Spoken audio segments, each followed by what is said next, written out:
സിയാറത്തിന് വേണ്ടി നമുക്ക് അനുവാദം നൽകിയപ്പോൾ പോലും അല്ലാഹുവിന്റെ റസൂല് പറഞ്ഞത്, നിങ്ങൾ ഖബർ സിയാറത്ത് ചെയ്യണേ, അത് മരണം ഓർമ്മിക്കാൻ നിങ്ങൾക്ക് അവസരം നൽകിയേക്കുമെന്നാണ്. ഖബർ എന്നൊക്കെ പറഞ്ഞാൽ മരണത്തെ ഓർപ്പിക്കാനാണ്, അല്ലാതെ പുതിയങ്ങാടി നേരത്തെ ആന ചവിട്ടി മരിക്കാനല്ല. അതിനല്ല, ഞാൻ തുറന്ന് പറയാണ്. എനിക്ക് ആ കാര്യത്തിൽ ആരും പേടിയൊന്നുമില്ല.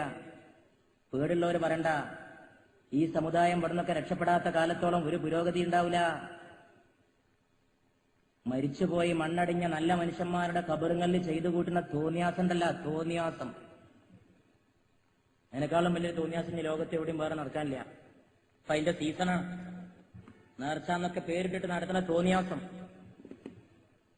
പുതിയങ്ങാടി നേർച്ചക്ക് കൂടി ആണുങ്ങളെക്കാൾ കൂടുതൽ പെണ്ണുങ്ങളായിരുന്നത്രേ. എനിക്ക് അത്ഭുതമില്ല, എനിക്കതിൽ അത്ഭുതമില്ല. ഞാൻ എന്നോട് പറഞ്ഞ സുഹൃത്തിനോട് പറഞ്ഞു, അത് എനിക്ക് ഉറപ്പാണ്. കാരണം മാപ്പിള പെണ്ണുങ്ങളുടെ സ്വഭാവം അതാണ്. ഇവർക്ക് എങ്ങനെങ്കിലും പുറത്തിറങ്ങിയിട്ടൊന്ന് വിലസണം, അതിനുള്ള അവസരമാണ്. പക്ഷെ ആന ചവിട്ടി മരിച്ചു എന്ന് കേട്ടപ്പോ സംഗതി കുറച്ച് കഠിനായിപ്പോയി. എന്നാ അതിനെങ്കിലും പാഠം പഠിക്കോ? ഒരു പാഠം പഠിക്കൂല. കൊല്ലം 18 ആനയാണെങ്കിൽ അടുത്ത കൊല്ലം 38 ആന ഉണ്ടാവും. പക്ഷെ ഇതിലൊക്കെ എതിരെ ചെറുപ്പക്കാർ ചിന്തിക്കണം. അതിനാ ഇതുപോലുള്ള നാനാ പ്രദേശത്ത് നിന്ന് ആളുകൂടിയ സദസ്സിൽ ഞാൻ അത് പറയണത്. യുവാക്കളെ, നിങ്ങൾ വിചാരിച്ചാൽ അതൊക്കെ അവസാനിപ്പിക്കാൻ കഴിയും. നിങ്ങളിൽ മാത്രമേ നമുക്കിന്ന് പ്രതീക്ഷിക്കാൻ വകുപ്പുള്ളൂ. ഇതൊന്നും അള്ളാഹുവിന്റെ റസൂൽ അനുവദിച്ചതല്ല. അള്ളാഹുവിന്റെ റസൂലും അനുവദിച്ചതോ? കിതാബ് ഓതണോ, ഇസ്ലാം ദീൻ പഠിക്കണോ? ഭൂമിക്ക് കീഴ്പ്പെട്ട ഏത് മനുഷ്യനെ അറിയാത്തത് അള്ളാഹുവിന്റെ റസൂൽ നിരോധിച്ച കാര്യമാണ്. ഇന്ന് ഈ നടക്കണ ഈ പൂര ഉത്സവങ്ങളില്, നേർച്ചാന്ന് പേരിട്ട് നടത്തുന്ന ഈ ഉത്സവങ്ങളില് ഞാൻ പറയണത് റസൂല് ഹറാമാക്കിയതൊക്കെ അന്ന് രാത്രി നിങ്ങൾക്ക് അവിടെ കിട്ടുന്നു. ബാക്കി ഞാൻ പറഞ്ഞില്ല, ഞങ്ങളൊക്കെ ബുദ്ധിയുള്ളവരെ ഞങ്ങൾ ചിന്തിച്ചോളി. അള്ളാഹുവിന്റെ റസൂൽ എന്തൊക്കെ നിങ്ങൾക്ക് വേണ്ടാന്ന് പറഞ്ഞിട്ടുണ്ടോ അത് മുഴുവൻ അന്ന് രാത്രി ആ നേർച്ച മൈതാനിയിൽ നിങ്ങൾക്ക് കിട്ടും.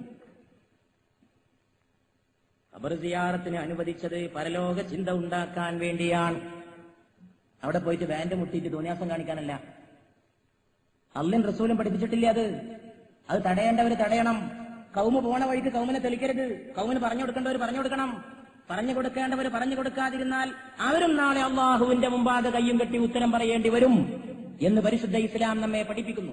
അള്ളാഹു സുബ്ഹാനഹു വ തആല അമ്മാതിരിയുള്ള ജീർണതകളിൽ നിന്ന് ഈ സമുദായത്തെ മോചിപ്പിക്കുമാറാകട്ടെ എന്ന് പ്രിയപ്പെട്ടവരെ നമ്മൾ ദുആ ചെയ്യുകയും അതിനുവേണ്ടി പ്രവർത്തിക്കുകയും ചെയ്യണം. നിങ്ങളൊന്ന് ആലോചിച്ച് നോക്കൂ. ഞാൻ വിചാരിച്ചു ഇമ്മാതിരിയുള്ള പരിപാടിയൊക്കെ സമുദായത്തിൽ കുറഞ്ഞു വരികയാണ്. പക്ഷെ കഴിഞ്ഞ കൊല്ലത്തെ ഈ വാർത്ത കേട്ടപ്പോ ഞെട്ടിപ്പോയി. ഇത് കുറയല്ല, ചില ആൾക്കാർ വളർത്തുകയാണ്. കുറയില്ല. കാരണം എന്താണെന്നറിയോ? അതിന്റെ പിന്നൊക്കെ കച്ചവടമാണ്, വ്യവസായമാണ്. കുറയില്ല. അത് ഒരു കൊല്ലം നടന്നിട്ട് അതിന് കുറെ പൈസ ഉണ്ടാക്കി ലാഭം ഉണ്ടാക്കുന്ന ടീമുണ്ട്. അവരുണ്ടായിരിക്കുന്നിടത്തോളം കാലം മാതിരി തോന്നിവാസങ്ങൾ ലോകത്തെന്നും ഉണ്ടാവും. കാരണം ഇത് കച്ചവടമാണ്. പക്ഷെ അത് മനസ്സിലാക്കാനുള്ള ബുദ്ധി സമുദായത്തിനില്ല. ഇത് ബിസിനസ്സാണ്, ഇത് ദീനല്ല, ഇസ്ലാമല്ല, വെറും കച്ചവടമാണ്.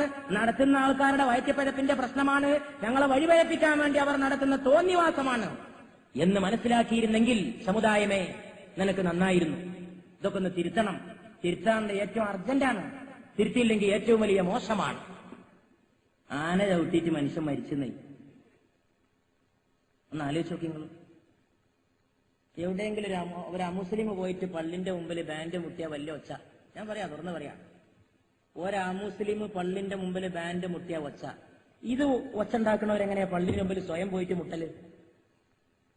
ഒരു ഹിന്ദു സുഹൃത്ത് പള്ളിന്റെ മുമ്പിൽ മുട്ടിയ കുഴപ്പം, ഈ കുഴപ്പമുണ്ടാക്കണവർ സ്വന്തം പള്ളിന്റെ മുമ്പിൽ മുട്ടുന്നു.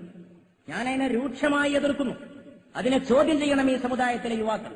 മസ്ജിദിന്റെ മുമ്പിൽ മുട്ടൽ അന്യമതസ്ഥന് എപ്രകാരം തെറ്റാണോ അതിലേറെ തെറ്റാണ് പള്ളിയുടെ ആളാന്ന് പറയുന്ന ഇവന്റെ മുട്ടൽ ആദ്യം നിർത്തണം. എന്നിട്ട് മതി അന്യ സമുദായക്കാരന്റെ മുട്ടൽ നിർത്തിക്കലെന്നുള്ള അഭിപ്രായക്കാരനാണ് ഞാൻ. അന്യ സമുദായക്കാരന് പള്ളിയോടുള്ള ഹുർമത്തൊന്നുമില്ലല്ലോ. അവനെന്ത് പള്ളി? അവന് പള്ളി അവന്റെ ആരാധനാലയമല്ല. പക്ഷെ പള്ളി ആരാധനാലയമാണെന്ന് വിശ്വസിക്കുകയും അതിൽ വന്ന് പ്രാർത്ഥിക്കുകയും ചെയ്യുന്നവൻ ആ പള്ളിയോട് ഹുർമത്തില്ലാതെ അതിന്റെ ഗതിച്ചിങ്ങൽ നിന്ന് മുട്ടുന്നു. അവൻ ഞമ്മക്കാകാം, അങ്ങക്കാകാൻ പറ്റൂല. അങ്ങനെ രണ്ട് ദീനുണ്ടോ ഇസ്ലാം? എന്റെ പ്രിയപ്പെട്ട സുഹൃത്തുക്കളെ, ഞാൻ സാന്ദർഭികമായിട്ട് പറഞ്ഞെന്ന് മാത്രം.